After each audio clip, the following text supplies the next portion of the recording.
Om Shanti. Good morning. आज मीठे बाबा के 2 सितंबर 2022 के महावाक्य सुनते हैं। मीठे बच्चे, तुम्हें बाप का फरमान है, तुम एक बाप से ही सुनो। अविनाशी ज्ञान रत्न सुनने से तुम्हारे कान भी मीठे हो जाएंगे। कान मीठे हो जाएंगे। मुख मीठा होता है, लेकिन बाबा कहते हैं ज्ञान सुनने से ज्ञान हमारे कान मीठे हो जाएंगे। आज का प्रश्न है, ड्रामा के ज्ञान से तुम बच्चों को अभी कौन सी रोशनी मिली हुई है? उत्तर है, तुम्हें रोशनी मिली है। इस बेहद ड्रामा में हर एक को अपना अपना पार्ट मिला हुआ है। हर एक का पार्ट दूसरे से मिल नहीं सकता है। बुद्धि में है सब दिन होत न एक समान। 5000 वर्षों के ड्रामा में 2 दिन भी एक जैसे नहीं हो सकते हैं। यह ड्रामा अनादि बना हुआ है, जो हूबहू रिपीट होता। ड्रामा की सदा स्मृति रहे तो चढ़ती कला होती रहेंगी। आज का गीत है, महफिल में जल उठी क्षमा करवाने के लिए। ओम शांति। बेहद के सच्चे बाप की है बेहद की महफिल। बाबा आते ही तब है जब बड़ी महफिल होती है। सब आत्माएं यहाँ आ जाती है तब बाबा आते हैं। बस थोड़ी सी आत्माएं ऊपर भी होंगी, ऊपर माना परम धाम में, वो भी आ जाएंगे। अब यह तो समझाया गया है बाबा कौन। पहले पहले हमेशा बाबा की ही महिमा सुनानी है। जहाँ भी सेवा के लिए जाते हैं बाबा की महिमा सुनानी है। वह सच्चा बेहद का बाप है, बेहद का सच्चा शिक्षक है, और बेहद का सच्चा शब्द याद रखना है। आज बेहद का बाप टीचर सतगुरु तो सुनते आए हैं, लेकिन आज बेहद का सच्चा बाप, सच्चा टीचर और सच्चा सतगुरु है। यह एक की ही महिमा है, यह पक्का याद कर लेना है।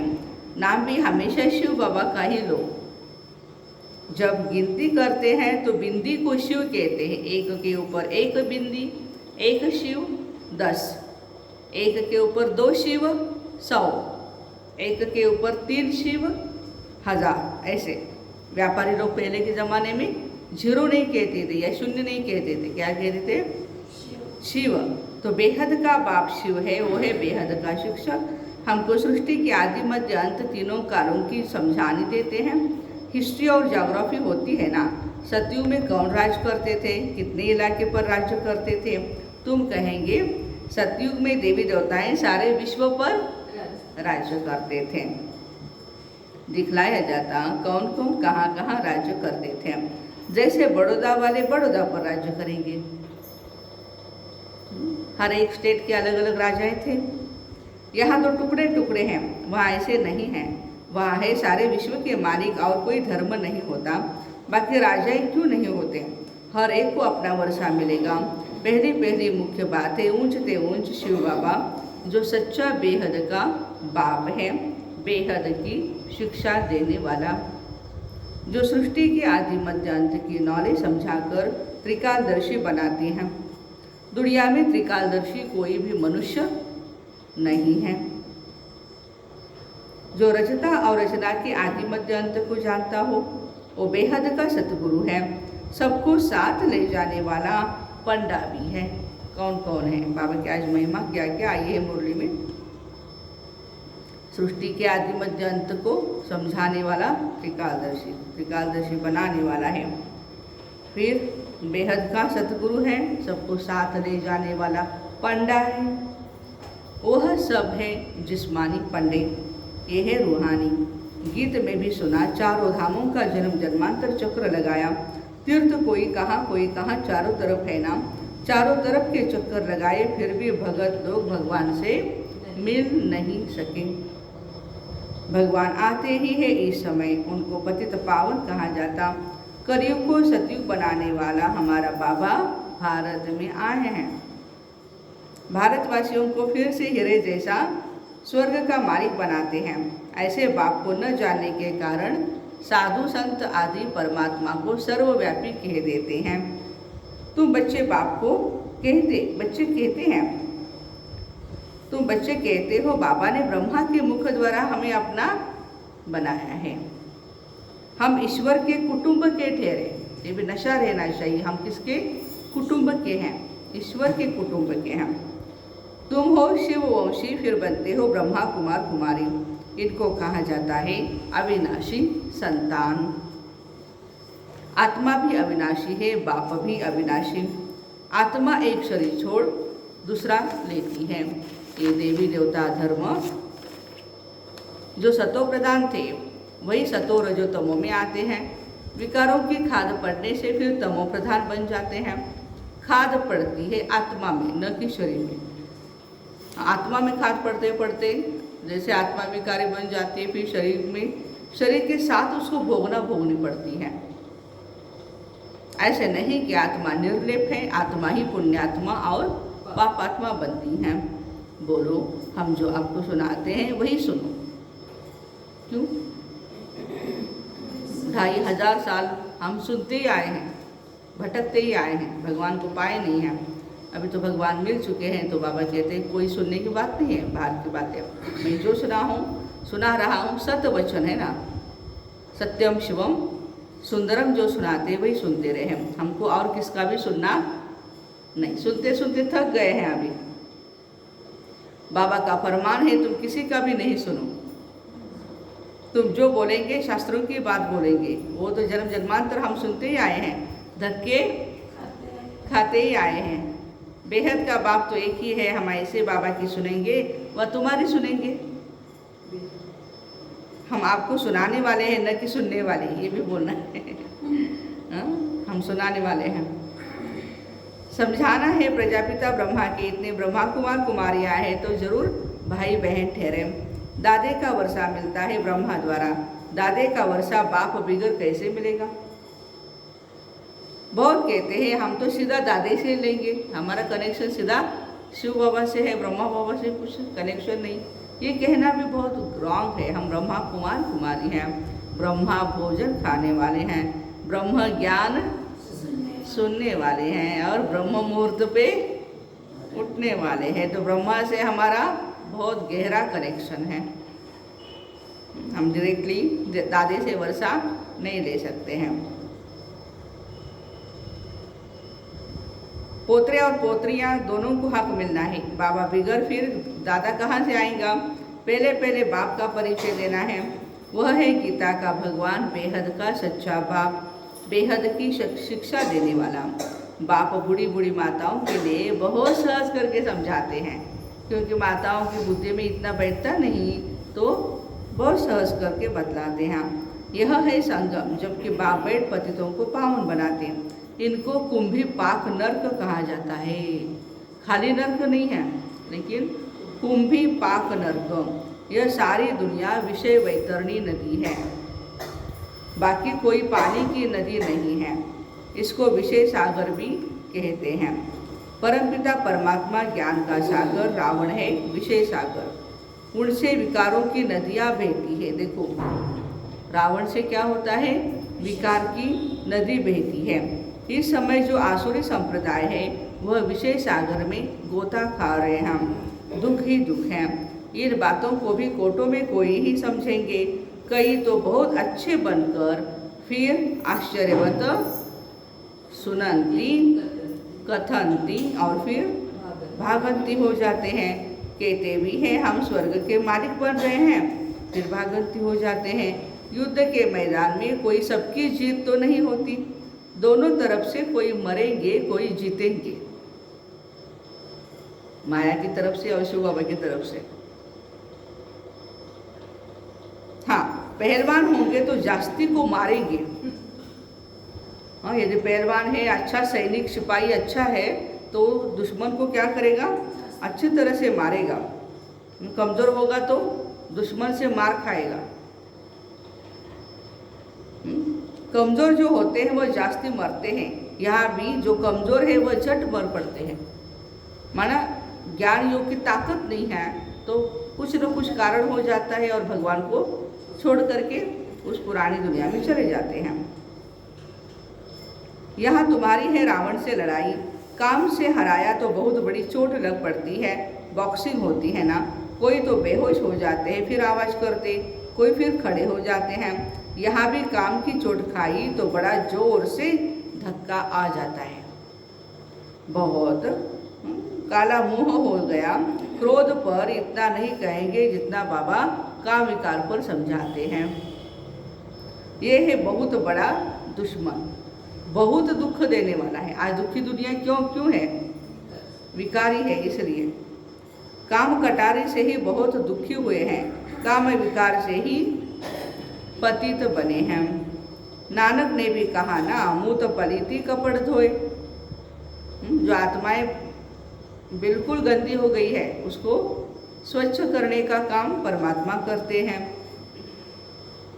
बाबा ही आकर कपड़े धोते हैं। अभी तुम्हारा यह पुराना शरीर है, हर एक को अपना अपना पाठ मिला हुआ है, एक न मिले दूसरे से। ड्रामा है ना, सब दिन होत न एक समान। इतने दिन से हम ज्ञान मार्ग में चल रहे हैं, लेकिन हर एक दिन एक समान नहीं होता है, अलग अलग अलग अलग होता है। और उसमें ही मज़ा भी आता है। एक जैसा चले तो भी मज़ा नहीं है। तो बाबा कहते हैं कि ड्रामा है ना, सब दिन होत न एक समान। 5000 वर्ष का ड्रामा है, इसमें कितने दिन होंगे? कैलकुलेशन करो। बाबा कहते हैं 2 दिन भी एक जैसे नहीं हो सकते हैं। यह फिर 5000 वर्ष के बाद रिपीट होता है। यह अनादि ड्रामा है, सेकंड बाय सेकंड पार्ट बचता रहता है, फिर रिपीट होता है। कहाँ सतयुग, कहाँ कलयुग, वहाँ क्या होता है और यहाँ क्या होता है। ये तुम बच्चों को अब रोशनी मिली है, अभी तुम्हारी चढ़ती कला शुरू होती है। बाबा कहते हैं बच्चे, दे दान तो छूटे ग्रहण विकारों का। सीधी सी बात है। बाबा तुम्हारे विकारों का दान लेते हैं, फिर उनके बदले देखो तुम क्या देते हो। तुम कौड़ियाँ देते हो और बाप तुम्हें ज्ञान के अनमोल रत्न देते हैं। बाबा को कहा भी जाता है रत्नागर, सौदागर। बाबा का भी पाठ है। बाबा की महिमा देखो आज कितनी आई है। रत्नागर भी है, सौदागर भी है। बाप का पाठ है। आत्मा कितनी छोटी है, उसमें कितनी ताकत है, कितना ज्ञान है। यह ज्ञान देने की भी ड्रामा में नूंद है अविनाशी। फिर कल्प के बाद यही ज्ञान देंगे। सतयुग त्रेता में बाबा नहीं आएंगे, फिर संगम पर ही आएंगे 5000 साल के बाद। ये ड्रामा का विनाश होने वाला नहीं। वंडर है ना, आत्मा में 84 जन्मों का पाठ है। इतनी छोटी बिंदी में कितना भारी पाठ भरा पड़ा है। ये बड़ी गुह्य बातें हैं।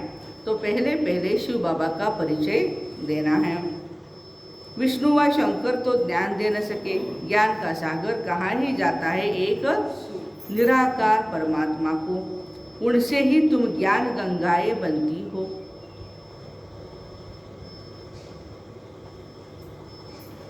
सागर तो एक है ना। बाबा ही ड्रामा के आदि मध्य अंत की नॉलेज देते हैं। सतयुग में सूर्यवंशी राजाएं थे, 8 बादशाही चली। फिर सूर्यवंशी के बाद कौन आते हैं? चंद्रवंशी आते हैं। उनकी कितनी गद्दियाँ हो गई? 12 गद्दियाँ हो गई। उसके बाद फिर द्वापर युग आता है, फिर कलयुग। बाबा कहते हैं वह ब्राह्मण है कुक वंशावली और तुम हो मुख वंशावली। यह ज्ञान तुम ब्राह्मणों में ही है। वह जिस्मानी यात्रा कर फिर घर लौट आते हैं। जिस्मानी ब्राह्मण हमारी एक ही यात्रा है। हम यहाँ वापस लौटने वाले नहीं। हम गए कि गए और जाएंगे। फिर वापस कब आएंगे? जब सतयुग आना है।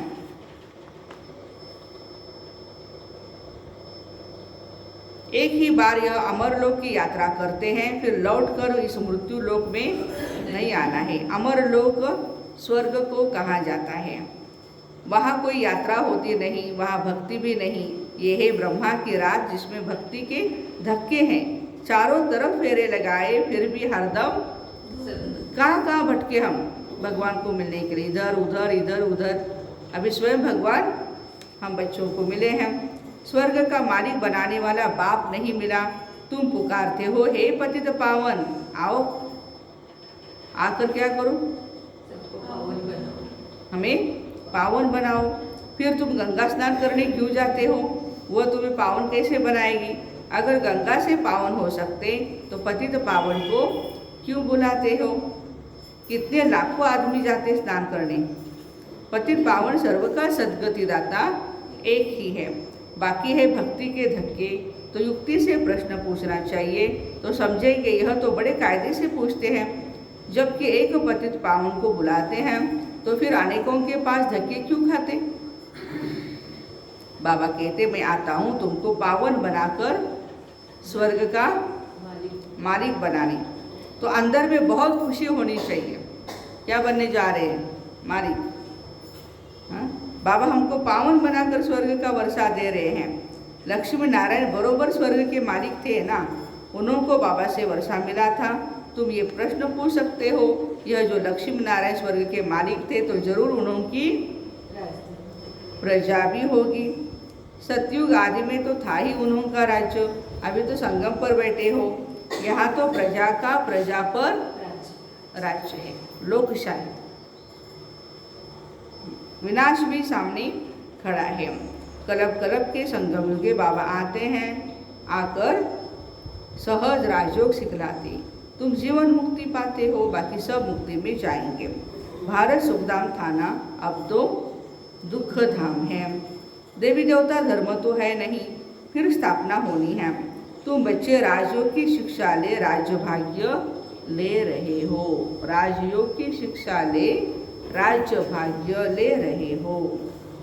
कांटे से फूल बन रहे हो। यहाँ तो सब कांटे हैं, एक दो को कांटा लगाते रहते हैं, अर्थात काम कटारी चलाते रहते हैं। अब बाबा फूल बनाते हैं तो कांटा लगाना छोड़ देना है, हिम्मत रखनी है। पवित्र बनने में भी क्या चाहिए? हिम्मत चाहिए। हिम्मत वाले भी खड़े हो जाते हैं। बाबा देखते हैं इनकी हिम्मत अच्छी है। देखो ज्ञान मार्ग में जितने भी आए हैं सभी बाबा के बच्चे हिम्मत वाले हैं, हिम्मतवान हैं, क्योंकि माया के साथ बॉक्सिंग चल रही है हमारे। तो हिम्मत वाले ही खड़े हो जाते हैं। बाबा देखते हैं इनकी हिम्मत अच्छी है, कभी गिरेंगे नहीं, तो ऐसे ही हिम्मत वाले को शरण भी दे देते हैं, अपने पास रख देते हैं बाबा। वो सेंटर हो या मधुबन हो, परंतु ऐसे में नहीं। पति व बच्चे आदि आकर के यहाँ याद पड़े, आए हैं यहाँ, फिर मधुबन में गए और वहाँ से फोन करने लगे, भैंस दूध देती है, गाय दूध देती है, तो उधर रही है माता, लेकिन याद किसको कर रही है? भैंस को याद कर रही है, गाय को याद कर रही है। क्या मतलब है फिर? शुरू में भट्टी थी, भट्टी में सब ईंटें तो पकती नहीं है, कोई कच्ची भी रह जाती है। यहाँ भी ऐसे नंबरवार पुरुषार्थ अनुसार पक कर तैयार होते हैं। बाबा कहते यह ज्ञान यज्ञ में अनेक प्रकार के विघ्न पड़ते ही रहेंगे। कल्प पहले मुआफी, कोई कोई नाफरमान बरदार बच्चे हैं। कोई भी फरमान मानेंगे नहीं, उल्टा ही करेंगे। जो बाबा का कहना कभी मानेंगे ही नहीं, रूठ पड़ते हैं, गोया अपनी तकदीर से रूठते हैं, फिर ऊंच तकदीर बनती नहीं है। देह अभिमान के कारण अपनी मत चलाने लगते हैं। तो कदम कदम श्रीमत पर चलना चाहिए। कल भी बाबा ने कहा था ना, मुझे पूछना चाहिए बीच बीच में, उल्टा सुल्टा धंधा नहीं करना चाहिए। तो श्रीमत देते हैं ब्रह्मा द्वारा, ऐसे थोड़े ही कि प्रेरणा द्वारा किसको मत देंगे। अगर ऐसे होता तो फिर इनमें आकर इतने बच्चे पैदा करने की क्या दरकार? ऐसे ऊपर से ही सबको थोड़ा थोड़ा थोड़ा करके ऐसे टचिंग करते बाबा, पावन बन जाते। यहाँ आने की दरकार ही नहीं। एक एक बच्चे को बैठ कर के बाबा को पढ़ाना पड़ता है, 7 दिन का कोर्स कराना पड़ता है, फिर बच्चे तैयार हो जाते हैं। अच्छे अच्छे पुराने बच्चे समझते हैं हम तो शिव बाबा से ही सीधा वर्षा लेंगे। देखो पुराने हैं, क्या कहते हैं, बहुत हमने सेवा की, बहुत हमने ये किया वो किया, बहुत बाबा से हमने लिया और भी लेना है। डायरेक्ट शिव बाबा से हमारा कनेक्शन, देह अभिमान बहुत है। तो यह पक्का याद कर लो, हमारा सच्चा बेहद का बाबा बेहद का वर्षा देने वाला है। बेहद का वर्षा माना नर से नारायण बनाने वाला। वहाँ हेल्थ वेल्थ दोनों है तो खुशी रहती है। यहाँ किसको हेल्थ है तो वेल्थ नहीं, वेल्थ है तो हेल्थ नहीं। बच्चा पैदा न हो तो दूसरे का लेना पड़े, वहाँ यह सब बातें होती नहीं। वहाँ तो एक बच्चा जरूर होगा, यह है दुख धाम। रावण से दुख का श्राप मिलता है, बाबा आकर वर्षा देते हैं। यहाँ तो बच्चों का मुख रोज मीठा कराया जाता है। सेंटर पर तो गुरुवार के दिन मुख मीठा कराते होंगे। हाँ, यहाँ तो कान भी हमारे मीठे हो जाते हैं, मुख भी मीठा हो जाता है। आत्मा कानों से अविनाशी ज्ञान सुनती है, नयनों से भी देखती है तो नयन भी हमारे मीठे हो जाते हैं। मुख से खाती है तो उनका स्वाद आ जाता है। आत्मा अभिमानी बनना पड़ता है ना। अच्छा, मीठे मीठे सिक्के बच्चों प्रति माता पिता बाप दादा का याद प्यार और गुड मॉर्निंग। रूहानी बाप की रूहानी बच्चों को नमस्ते। हम रूहानी बच्चों की रूहानी माता पिता बाप दादा को याद प्यार, गुड मॉर्निंग और नमस्ते। वाह बाबा वाह, शुक्रिया बाबा शुक्रिया। धारणा के लिए मुख्य सार है, फूल बनकर सबको सुख देना है, किसी को भी कांटा नहीं लगाना है, कभी भी बाबा की अवज्ञा नहीं करनी है, रूठना तो बिल्कुल ही नहीं है। सेकंड पॉइंट है, कदम कदम बाबा की श्रीमत पर चलना है, अपनी मत नहीं चलानी है, देह अभिमान में आकर नाफरमान वरदान नहीं बनना है। आज का वरदान है, रूहानी सोशल वर्कर बन, हलचल के समय परिस्थितियों को पार करने की हिम्मत देने वाले, परिस्थितियों को पार करने की हिम्मत देने वाले सच्चे सेवाधारी भव। विस्तार है, अभी समय प्रति समय विश्व में हलचल बहुत बढ़नी है। अशांति व हिंसा के समाचार सुनते हुए आप रूहानी सोशल सेवाधारी बच्चों को विशेष अलर्ट बनकर अपने पावरफुल वाइब्रेशन द्वारा सब में शांति की, सहन शक्ति की हिम्मत भरनी है। लाइट हाउस बन सर्वों को शांति की लाइट देनी है। यह फर्ज अदाई अब तीव्र गति से पालन करो, जिससे आत्माओं को रूहानी राहत मिले। जलते हुए दुख की अग्नि में शीतल जल भरने का अनुभव करो। आज का स्लोगन है, सर्व का मान प्राप्त करना है तो निर्माण चित्त बनो, नम्र चित्त बनो। सर्व का मान प्राप्त करना है तो निर्माण चित्त बनो। तो ऐसे रूहानी सोशल वर्कर बन, हलचल के समय परिस्थितियों को पार करने की हिम्मत देने वाले सच्चे सेवाधारी भाई बहनों को Om Shanti. Have a nice day.